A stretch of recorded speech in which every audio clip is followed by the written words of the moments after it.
So the next speaker is going to be Dr. Koutika. I hope I pronounced that well today. So just a brief of introduction. So Dr. Koutika is a soil scientist and from the Republic of Congo. She obtained an engineering degree in agronomy from Moscow and a PhD in soil science, and currently at the University of France. So her research focuses on carbon, nitrogen, and phosphorus dynamics, and she's a former fellow research in Brussels, Belgium, and quite a handful international trainings, including in UK, Italy, and other countries. The phosphorus sustainability research she's also a member of the Phosphorus Sustainability Research Coordination Network, University of Arizona in the US. She was a laureate of the AU Kwame Nkrumah Regional Scientific Award for Women in 2014, and twice fellow in 2018, and among others. She's a member of Scientific and Technical Committee of the 4x1000 Soils for Food Security and Climate Initiative since 2016, and associate editor of some international journals and reviewer of several international journals. So today, Dr. Koutika is going to be speaking to us on innovations in climate science and research, encouraging rural women to mitigate climate change, food insecurity, and biodiversity loss through agroforestry in Congolese coastal plains. So Dr. Koutika, you have the floor. Yeah, thank you. Thank you very much. I just want to say that I'm very pleased to be part of this session, and I've learned a lot, and I know that I'm going to learn again. So as background, I just want to say that we are moving in other parts of the world, and the interest of this presentation, which I'm very pleased to share with you, is to know that at the moment, Congo Basin, the forest of Congo Basin is storing more carbon than Amazon, which is 2 times bigger. The interest of this is to know that when you talk about climate change, is something we have to do, all of us, no matter where we are, taking into account the specificity of the region. So in here, we are going to talk about Central Africa, Congo, where we have a high consumption of wood and where natural forest may be threatening, because we know that in Amazon, for example, now we are facing drought for several years. That's the second year. And we actually just came from Cali, where we have the panel from the Amazon, panel of Congo Basin, and panel of Southeast Asia, to see how we can really sustain our natural resources to really together fight climate change. So briefly, I'm going to show you the outline. So I will give some background and speak a little bit about traditional practice on soil health, solution based on science, and what is going to be the main objective of this presentation, to see the transfer of scientific knowledge to society, and conclusion. And so to start, for centuries in Central, you can see the Congo is really the small country, one of the 6 countries of Congo Basin in Central Africa. So for centuries, population has been had really mobile lifestyle, relying mainly on savanna or forest and what resources they have. So the main driver leading to the permanent search of the healthy and peaceful land was mainly epidemics, conflicts with other ethnic, and cropping decline. So at the same time, this lifestyle has get some positive effect, given that they were doing kind of fallow system, because they were moving to another place. When they have decline in crops, they move. So, but we know that slash and burn is one of the common practice, unfortunately, in most of sub-Saharan Africa, including the Congo Basin. And you know how harmful it may be for the health of the soil, deterioration of the health. Although we have some temporary chemical improvement, we know that quick release of nutrient, we know that we have decline on biological activities. Organic residue is very important to, for example, to maintain water, which is matter for crops, and also reduce physical property like aggregation and porosity. So this practice, which is common as I said, have the impact. What is a healthy soil? For us, a healthy soil has several can fulfill several, meet several sustainable development goals, increase crops, alleviate poverty, fight pollution, etc. So we know by this practice, which is common slash and burn, we have the deterioration of this property I just mentioned. When, in the contrary, fallow systems promote the healthy soil. Based on the research we have been doing for more than 3 decades in Congolese coastal plain, in silviculture, environment, and socioeconomics, we could try to see, we could put all together to see that this study can contribute to 10 out of the 70 SDGs of Agenda 2030. So how the healthy soil, the health of nutrient for soil may be improved. In this part of the world, we know that tropical soil in general, they are high watering and low nutrient. But in those of the part I'm talking you about, they are in addition very sandy. So which sustainable practice can we use to improve soil health to not only preserve natural forests, but also increase crops? So we have actually two of one of, we can say, natural-based solution, which are organic residue or introduction of nitrogen fixing species. So I'm going to tell you about the last one. So this introduction of natural fixing species is important because natural fixing species may fix nitrogen for atmosphere and then benefit for the no-nitrogen fixing species, improving crop yields, soil fertility, and also soil biological activities. You have more insects and so. So the solution I'm going to talk to you about, this solution, this case, are based on, they are science-based solution. We could see that by intercropping nitrogen-fixing species with fast-growing trees like eucalyptus. Here we have two situations in Brazil, Itatiga, and Tishoko in Congo. Then the soil of Brazil are less, have more nutrient than those of Congo. But in this situation, the poor soil could benefit much more for nitrogen fix than the one who do not have. So we can see that we have nitrogen like limiting nutrient. And at the same time, when the benefits of this nitrogen, they give also the possibility to do no fixing species to have nitrogen. So that is the very important, because you have the increase in biomass wood. And we are in the region where more than 90% of population use wood. So it's important for the livelihood of the people, but also to conserve natural forest. So also to see how in this situation where here we can see the trees that are acacia and nitrogen fixing species, why you say that they can fulfill these two SDG, because we have fixation, we have additional carbon up to 0.8 per hectare, which is a lot. So this case was being in FAO recarbonizing global soil to see how even we have poor soil, sandy, we can, with the good practice, sustainable practice, we can improve their health in order to satisfy rural population in crops, yes, but also in the same time provide food to preserve natural forests in the region where we have, as I said, high wood production. And then you can see that it's not only carbon, but also nitrogen. And we do have decrease in phosphorus, because phosphorus is needed to fix nitrogen for atmosphere.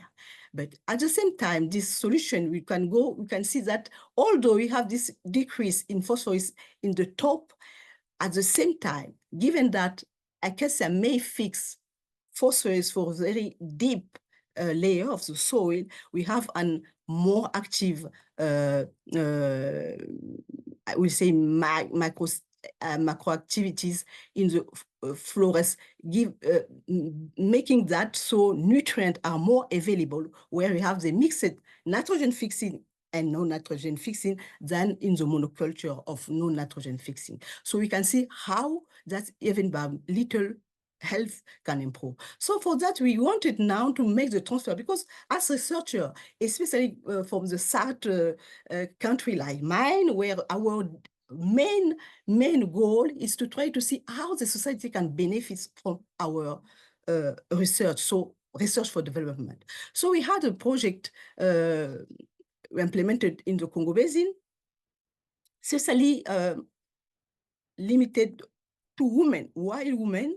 Because you know that more than half of people working in agriculture in most African countries are women, and most of the time they don't have land and they are quite fragile. So that's why the project is really based on women to promote this climate change fight, and also increasing soul and enable gender equity. So this project is, as I said, is many to target global climate change, feeding people, because you know, in my country, agriculture is less developed, is very low development.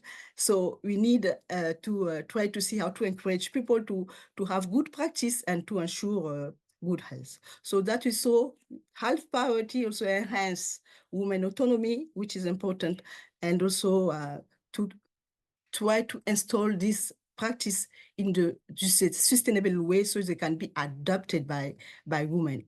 And then we know that it's very important when you bring knowledge to the rural population, especially to try to see what they have, the traditional knowledge. Now we are talking more and more, not only about participatory research, but inclusive. When you go, we need their knowledge.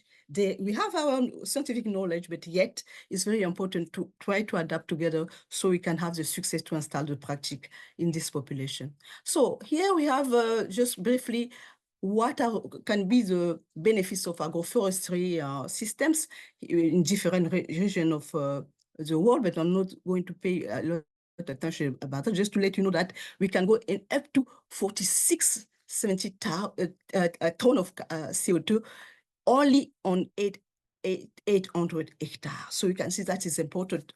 It's one of the system natural-based solution. Agroforestry is very important for the region for two main reasons. As I said, preserve natural forests, but also provide wood, so people can really be, and at the same time you have soil health. So we have, oh my God, we have up to 60 million people relying on African forests and their livelihood. Also, there are some creation of jobs. So this transfer, we can see that we have not only climate change mitigation wood supply by nitrogen, but we have also basic food yields and sustainable soil management, including nitrogen fixing species, have a lot of benefits, especially for the region. For example, through soil health, improvement of soil health, with all of this, not only chemical, but physical and biological. We have more insects we can see, and then we have more, even after some time, you can see even bird, we have more bird when you know that we introduce one healthy species of into your agroforestry system. So here's the example quickly. So there are the village. We went to 3 villages where you could implement this project, but you know at the very beginning that there are no tendencies. They didn't know about that. Although we know that in Africa, people have been doing agroforestry for long, but it's not documented, and people do not know really they are doing that. So here, quickly, I will going to say what difficulty did you encounter? We have weak communication, socioeconomic difficulty, and short time. You know that to implement practice like agroforestry, you don't need 3 years. You need 10 to 20 years, because then people, especially in the part of Africa I'm talking you about, it's not like West Africa or East Africa. Really, we need time for that. So we are having some solution. We need to improve this trust between stakeholders. We need to strengthen logistics to allow more regular visit to the field. That is very important. And also to monitor, to try to find more funding, because this project I'm talking you about is just UNESCO, but we need to go forward. So to conclude, we say that this project promotes the transfer of scientific knowledge to rural community, mainly women who are fragile, while considering positive aspect of traditional knowledge, because at the same time we do consider where we ask them what is better for them, and they have a lot of good things we can really take to try to implement in the good way, and that we are sharing the sharing of both scientific and traditional knowledge to boost fighting against climate change, but not only land degradation, food insecurity, through sustainable soil management, to will empowering women which are fragile for sustainable development. As I said in the beginning, it's important knowing that all of us in our daily habit, we need to will to fight climate by what we can, depend where we are living in. And this, I want to finish by that. This is important to know that I did my PhD on Brazilian ecosystem. So when I'm looking what is happening there, we are more concerned to see how can we do really to preserve natural forests in Central Africa, knowing that since the 2010, the deforestation has increased in the region. So our fate is to see how all we can implement, especially rural population, women who are fragile, to try to fight climate change and to install more sustainable practice. For that, I will say, I thank you. Just to say, I'm very pleased again to be part of this session, and I'm looking forward to exchange. I appreciate very much my people like Roxana, or just before it was Dr. Alono. I think there are somewhere we have a lot of things in common, although we are working in different systems and different places of the world. Thank you. Well, thank you very much, Dr. Koutika, for that interesting discussion.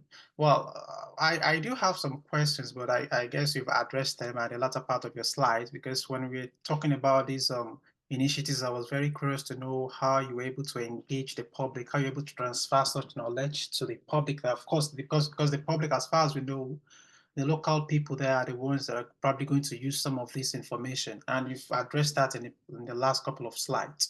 So another question I wanted to ask is, you mentioned something about probably like increasing awareness to, to conserving these agroforests. So, and I was wondering if you've thought about, what are your thoughts about incentivizing tree planting in such area? Like probably providing incentives for people, I don't know, for people that plant trees in such area, because that would also probably increase, Yeah. that will also probably increase the conservation of agroforestry in such area. So what are your thoughts on that?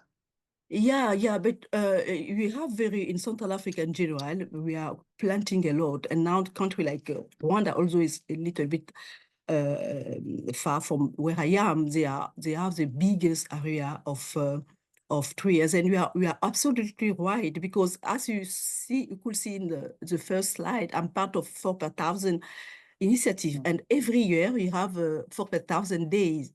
And the last one in Dubai was interesting, because we get someone for Laos, for China, and for India, where they could, during I think for decades, to transform the arid place they call it tropical rainforest. I will not say tropical rainforest, but yes, a nice forest. So our mandate, as you can see, through this agroforestry system, is also to try to make people be aware that we need to entertain what you have already, but also to do more, to do like people, the country where they lose most forest they have now, they are very aware that they need to replant. So in this region, one of the reasons we are really promoting agroforestry is at the same time to really to have increasing crop yields, but also to entertain this tree politic, which you can have from other regions like Asia.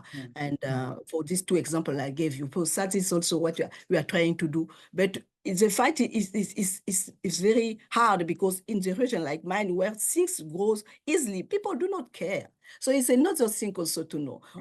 When you go to Eastern Africa, like Burkina Faso, I know that people are really sensitive, all of these side countries, because they know how important trees is.